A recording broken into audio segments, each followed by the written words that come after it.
আমার একটা নজরে আমি বিশেষ করে আমার মাথার ভিতরে আসছে সেটা হলো বলছি যে অনেকেই যেমন ২৭ তারিখ কেন্দ্র করে যে শবে কদরকে মানে সিলেক্ট করে। না আমি কিন্তু এটা বিশ্বাস করি না। কারণ কেন বিশ্বাস করি না? বলাই আছে রমজানের শেষ ১০ দশক। দিনের শেষ দশকের যেকোনো বেজোড় দিন হতে পারে। সেটা ২১-এ হতে পারে, ২৩-এ হতে পারে, ২৫-এ হতে পারে, ২৭, ২৯। জি, কিন্তু আমাদের এই কালচারটা বিশেষ করে যে বাঙালি কালচার বলতে পারি যে অনেকেই মানে অনেকে না মোস্ট অফ দ্য পিপল তারা কিন্তু টার্গেট করে থাকে ২৭ তারিখ। জি, কিন্তু আসলে কি সঠিক? আমি যার সাথে কথা বলতেছি উনি কিন্তু মাওলানা এবং আলেম।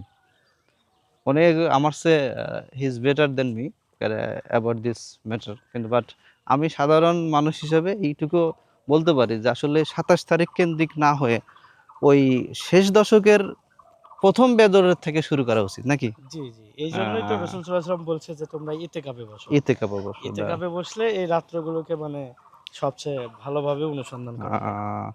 তার মানে হচ্ছে সবচেয়ে অ্যাপ্রোপ্রিয়েট বিষয়টা হচ্ছে যদি আমি ইতিকাফে বসি শেষ জি, ১০ দিনে, জি, জি, তাহলে কিন্তু কারণ আমি তো মসজিদেই থাকলাম। জি, জি। একটা রাত্রি আমি দিন শেষ। ইবাদতের জন্যই কিন্তু মসজিদে আছি। জি, সেই জি, ক্ষেত্রে কিন্তু একটা রাত মিস হওয়ার কথা না। জি, oh he is the lucky person who sitting on the বা দ্য স্টে অন দ্য মসজিদ ফর ইতিকাফ। আচ্ছা জি, থ্যাংক ইউ মাশাআল্লাহ। ওকে। মামুন। তবে এ হলে